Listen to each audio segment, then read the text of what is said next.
रंकाळा तलाव गेल्या काही वर्षांपासून प्रदूषणाच्या प्रश्नानं घेरला गेलाय। त्यातच आता कॉन्ट्रॅक्टर लॉबीकडून तब्बल 300 डंपर मातीच आणून रंकाळामध्ये टाकली गेली आहे। पर्यावरणाच्या दृष्टिकोनातून हा रंकाळा पूर्ण गटारगंगा केलेली आहे आणि आता याच रंकाळ्याच्या पात्रामध्ये मोठमोठे डबर माती अशी आणून टाकली जाते।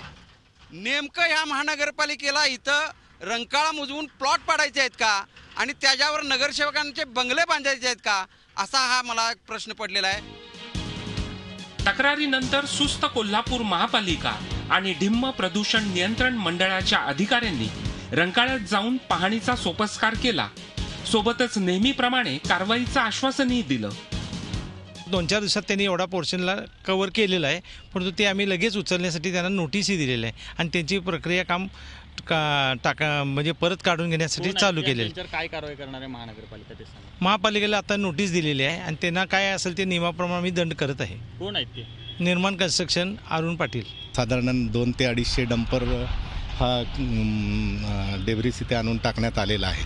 तर सध्या परिस्थितीत आम्ही ह्या सगळ्या गोष्टीचा पंचनामा करतो। आम्हाला असं कळतं आहे की कॉर्पोरेशननी सुद्धा त्या कंत्राटदाराला नोटीस दिलेली आहे आणि आम्ही पण याबाबत योग्य तो पंचनामा करून संबंधितांवर योग्य ती कारवाई करण्याबाबत वरिष्ठांना कळवतो।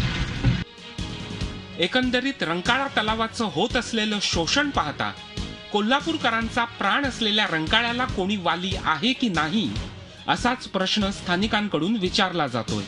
प्रताप नाईक, झी मीडिया, कोल्हापूर। झी 24 तास रहा एक पाऊल पुढे।